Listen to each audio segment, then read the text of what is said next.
Great, let's jump right into the Compositing 1 course assignment. And the idea, of course, is that you have this footage over here and this footage over here. Or not that you have this, that you want to achieve that. You have that footage. And you're going to try and comp your drone to look something like this. And then place it in an environment that looks a little bit like that. So let's jump over here straight into your comp. Now I've already rendered it out just so that it's easier to give feedback. I should have pre-cached this, but there we go. It's going nice and fast. So let's jump into it. Let's look straight away at what you've done. This is a really nice key. I have to admit, I don't think I've seen a key that looks this nice yet. So congratulations on pulling off a really good key. I'm gonna just quickly pause this right here and pop my pen tool so that I can write ugly messages on here.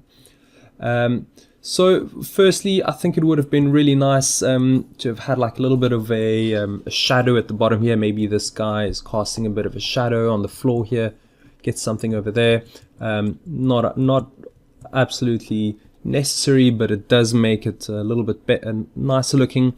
I think that your blur level here is actually quite good. I really like that you've defocused this drone quite a bit and kept the focus on her.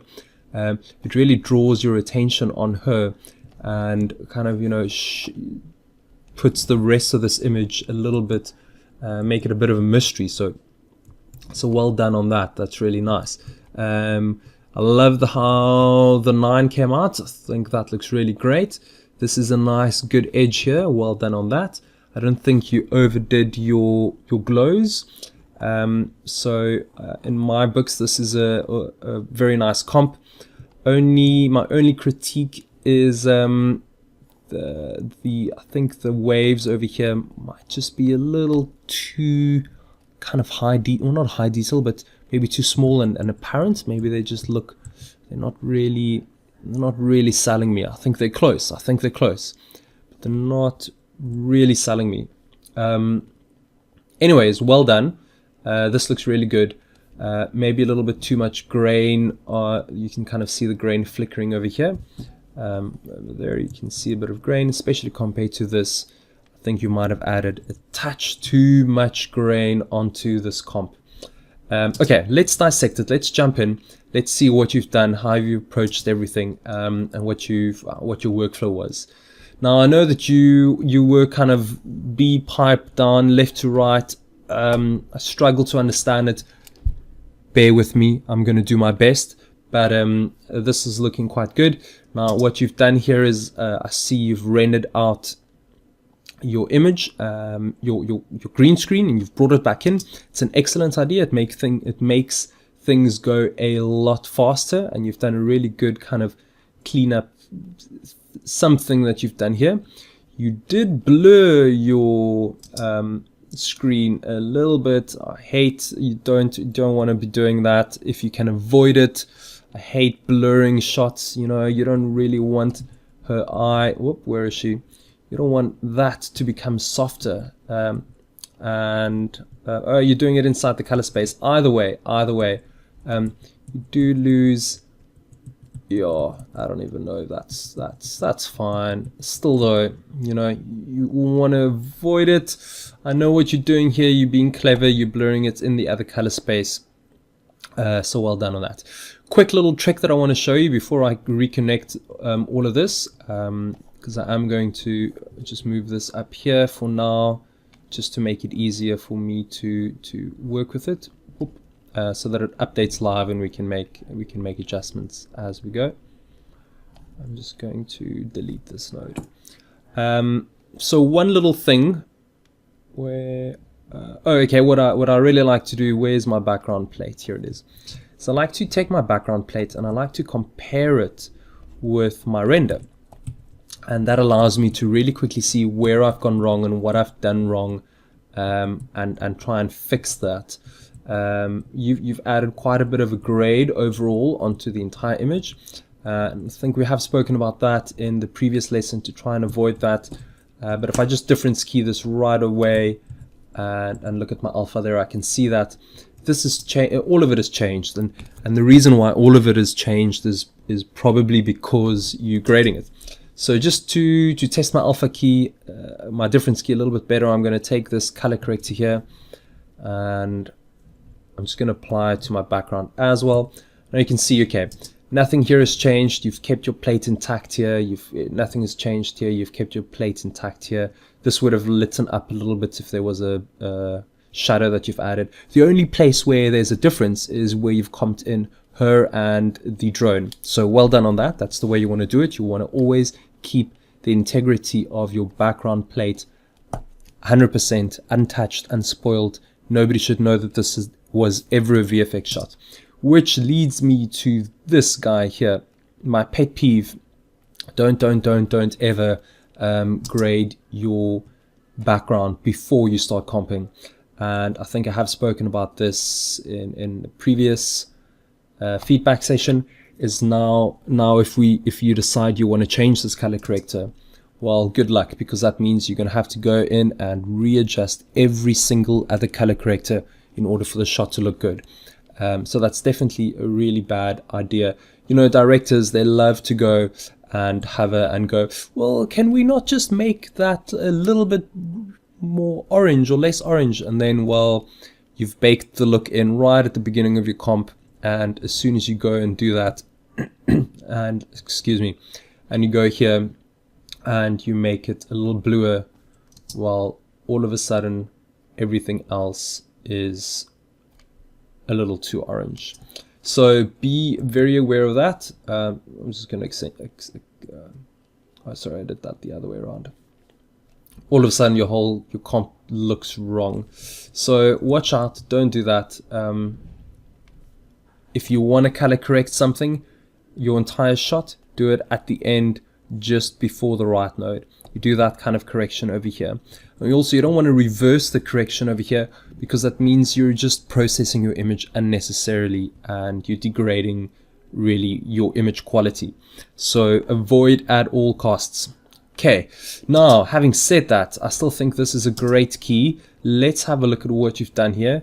You have created a keen plate, you have replaced it here with a constant green.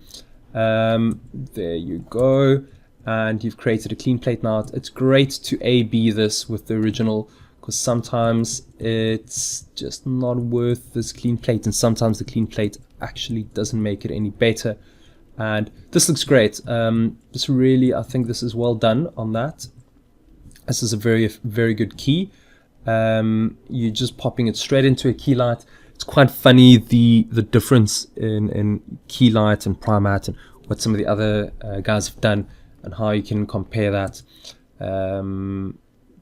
But okay, let's leave it at there. You've got your key, you've got your alpha, and you've got your key, and you've got a little strand of hair floating in the air here, but I'm not going to get too upset about that. Let's first look at the plate that you're comping this onto. So let's go here. Okay. Whoop, don't crash. It's just being slow. It's just being slow. Okay, so firstly, I think this is a little, maybe a touch too blurred, but I like it. So I see you blurring your entire background plate. Oh, so I totally lied. The difference key lied, and it was not giving me a true difference key. I should watch out. I should not trust that difference key that much. I probably should have upped the gain on it a lot. Well, let's go back here. Now that I know your secrets, let's go in here.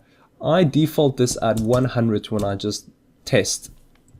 And there I can see how you've destroyed the quality of your background by blurring it. There we go. So, no, not being dramatic, but you just can't blur your entire background. It's, you know, try going up to the DOP and telling him that, you know, well done on the shot. It's nice and sharp, but I decided to just make it a little bit out of focus because I thought it's a good idea. No, they'll have an absolute heart attack, and they'll probably see it when they start grading the film. So you never want to do that. The other hand, I kind of know why you did it. You did it to integrate all of these things a little bit more realistically, and that's probably why your key looks so good. in a way, it's almost like cheating. You know, you just can't. You have to work with the plate that you have, and you have to get everything to look good with what you have there. I'm just going to hide these expression arrows for a second there. Okay, so let's look at what you've done here. You've got your diffuse and you're placing some specularity on there. That's quite harsh. Then you're placing some spec, and then you're multiplying all of it down with global illumination. Now, the order of operation here does not make a difference. This is plussing, that's dividing, so it's basic math. It doesn't make a difference. I almost made a meme joke using the term basic math, but let's not go there. You're transforming, you are tracking into position, if I'm right. Yes, you are. You are rotating out that little section there, and you're using the tracker to move that around. Great. Pre-melting it away, grading it into position. You cannot grade after your pre-melt. Big no-no. Always grade before your pre-melt. You want to keep those edges nice. You don't want to be cookie cutting stuff out before you've iced it. Always grade before cutting things out, and always blur afterwards. So well done on that. Let's bring that down to a 2. I think a 2 is going to work better. I'm going to disable this node. I don't think we should be blurring our background unless it's for artistic effect. Now that is a whole different discussion, and we can do that. But if this was for artistic effect, the foreground here would not be blurred, or this would be blurred a lot more, and that would be blurred a lot more, but there would be different levels of blur between the foreground and the background. So artistic effect argument is definitely null and void by the fact that that is not the case. We can go ahead and do that. And this is why you don't work left to right, because getting that mask input now, look at that, it's just difficult now. You want to be working top down, and then you can just go flip, grab that mask input, and you have it available. So I'm going to use this mask input. You know what, I have a mask. I'm going to use that mask to drive this blur, because I know this mask is going to give me that element, and I only want to blur the background, so I'm going to invert that mask by just hitting the invert the mask input, and now it's only blurring the background here. I can also put a invert node right there, but I'll just rather hit the button, save a node, and I like saving my nodes. Okay, there we go. We've got our guy in here. I feel like he's very dark in the blacks, by the way. Feel like he definitely matches her over here, but I feel like they don't necessarily match everything around them here. So let's just spend a little bit of time looking at that. Let's look at where are we? Grade here. Let's just look at that. I'm going to go here to my black point. I'm just going to open that up in a separate little window here, and let's just look at there we go. There we go. That's probably a little bit better. The color is broken now. I've totally broke. It's gone weirdly like blue. So I just want to counter that. Let's add some red to it maybe. It's still doing weird things there. I'm not going to try and fix that in my black levels. Actually, you know what? I'm going to try and fix that. I'm totally just breaking this now. I'm going to fix that in a color corrector. I don't want to try and fix it in here. I don't think that's going to work very well. I just want to have it there so that I have a little bit of data. And I'm going to just put a color corrector here. And now I can just go to gamma and I can match it. Now again, I'm matching. So what I'm going to do here is just to use this gamma and just kind of, there we go, and getting it a bit warmer. But now remember, what I'm doing is I'm actually grading this to match your grade that you did on the footage, which is a no-no. That's also maybe a little bit why I'm struggling here. But okay, there we go. It's looking too green. need to take some green away. I need to get it a little warmer to fit. There we go. That's probably looking a little bit. That's looking quite nice. Just play through this a little bit. Okay, so while playing through this, I'm also noticing that, let's look at the grain. Oh, and hang on, what's that? That is a horrible hard edge that is being created by this roto right here. And you know what's nice is this roto is now, it's both applying to this blur and to this guy. And I can just, let me just fix that feather, because for some reason that is being really harsh now. And I'm wondering if it has anything to do with a color corrector triggering an alpha. No, it's not. Oh, that's Rangoon, the office cat. He's just saying hello, and he is saying that your matte line is a little too hard here. Okay, so moving on, let's go here. This is our guy before you added the flare here. How did you parent that? You just tracked it and parented it. Well done. That's a very effective way. So well done on that. And now we can carry on. Let's quickly look at this eye distort here. You are using this noise to drive the distortion. Well done. And then we popping our key right on top of this. Now again, you're blurring stuff here, which always makes me very nervous. As soon as I see blurs, I get nervous. I don't understand why they're there. Avoid, avoid, avoid. Also, cannot grade in after the pre-mult. Please grade. Sorry, cannot grade after the pre-mult. Always grade before your pre-mult. And I just want to check something. Your key light, is your key light actually pre-malting? So this is quite interesting. What you're doing, you're actually pre-malting twice. Your key light is by setting your key light's output over here, your view, to comp.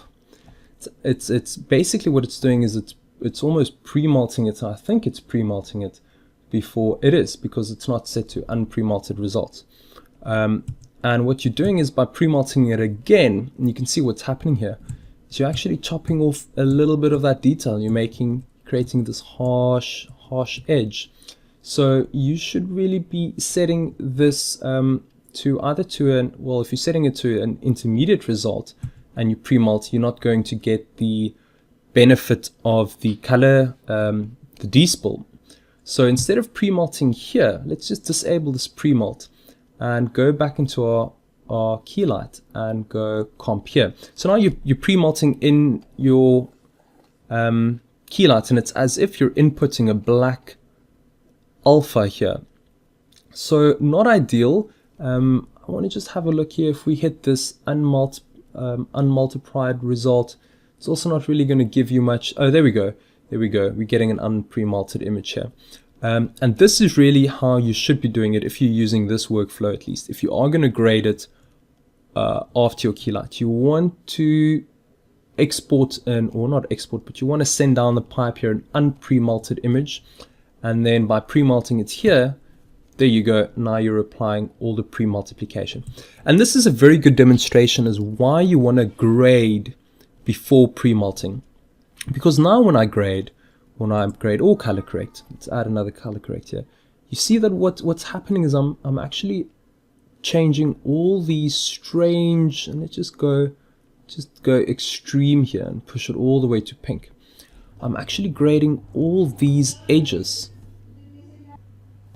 And all these edges, what's really nice about that is I'm not destroying my image by pre-malting over edges that doesn't exist. So this is giving me the opportunity to grade parts of the image that I almost can't see, parts that are actually outside of the alpha area. And then when I pre-malt it, I get a nice color corrected image, opposed to doing it the other way around. I'm just going to disable that. So I hope that's helpful. That's always why you want to grade and color correct before pre-malting. And then watch out for pre-malting twice on keys, where you keep this as a final result and not a pre-malted image, and then pre-malting again, because you are pre-malting twice if you're doing it like that. I hope that was helpful. I think this is a very good comp. Well done on a good result. I don't think there's anything else that we need to talk about over here. I like the animation. Watch out over here. I'm seeing that your eye distort is creating some kind of effect. Something I didn't touch on that I just noticed by looking at your final image again is a little bit of an edge around the CG model here. And unfortunately, the only way to get rid of that is somewhere in front of your pre-mult, anywhere here really, is to put a little erode. And I just want to move all of this up like so. And let's just put a little erode there of like 1 pixel. And I'm not watching my final output, I'm watching your output. And you'll see what happens is, it's a pity I'm destroying that little pixel. I can set this to Gaussian to, but it's just, I don't have that harsh edge, and I think it does look better than having that edge around your CG. So just to compare, that's with that little edge. Let's just find another section. Here you go, you've got that edge, and there you go, you're just getting rid of that. It is softening it a bit. We can set that back to box so that it only chops off 1 of those pixels. Well, still then doesn't always do it for me. Triangle works. Something else that you can try is edge blur, just to kind of help that. But the edge blur, I don't like it. It's not that easy to use, to be honest. And I just prefer to erode those edges ever so slightly when you are comping CG that was rendered on a black background. The reason that's happening, and the reason why that keeps happening, is that the CG over here is being rendered on black backgrounds and not on the plate. So they're not loading this into CG, putting this guy on top of this, and then rendering it. They're just rendering it straight on black, and then you're getting these little bits of errors where you see that black is mixing with this white, and that pixel there is darker than what it would have been had this been white. Had this been white, that pixel would not be darker than this one, it would have been brighter. And it's basically an aliasing error, and it happens all the time in CG. And it's really helpful if the CG guys render the shots out with the right luminosity backgrounds. It makes the comping a lot easier to fix those hard edges. Great, hope this was helpful, and good work.